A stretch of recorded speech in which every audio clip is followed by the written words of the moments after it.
सुभद्रपुर नामक इस गांव में अंधेरा होने पर जब सभी लोग सो जाते हैं,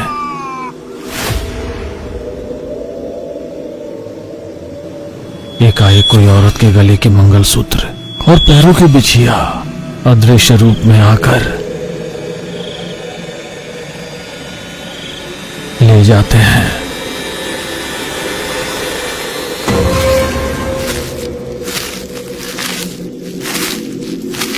हो रही थी।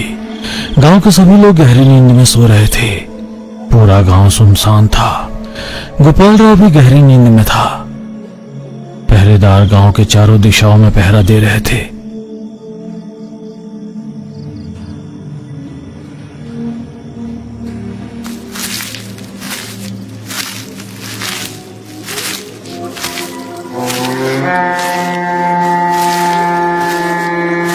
एकाएक छाया जैसी आकृति गोपाल राव के घर में आकर सुधा के फोटो से मंगलसूत्र ले जाती है। मंगलसूत्र हवा में तैरते हुए पहरेदारों के बीच से जा रहा था, लेकिन किसी का ध्यान उस ओर नहीं गया। इस तरह मंगलसूत्र गांव के पास वाले जंगल में चला गया। सवेरा हुआ। गोपाल राव की बेटी सोनाली सुबह उठी तो उसने देखा कि फोटो पर अपनी मां की याद में रखा गया मंगलसूत्र गायब था। पूरा घर ढूंढा लेकिन कहीं नहीं मिला। वो समझ गई कि वो अदृश्य चोर ही उसकी मां का मंगलसूत्र चुरा कर ले गया है।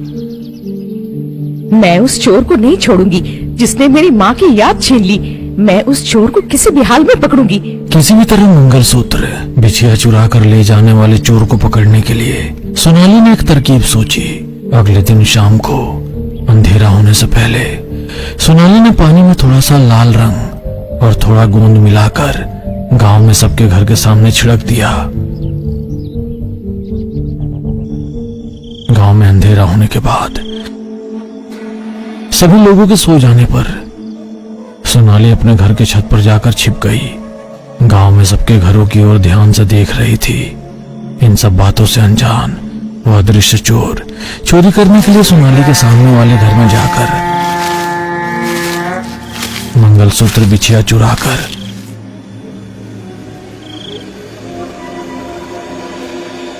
वापस जाते समय रंगीन पानी में कदम रखने के कारण वह जिस रास्ते पर चलता है उस पर पैरों के निशान पड़ रहे हैं। सोनाली चुपके से लाल पद चिन्हों का अनुसरण करते हुए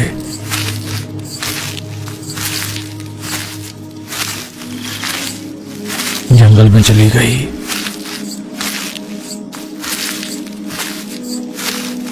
वह निशान एक गुफा के अंदर तक जाते देखकर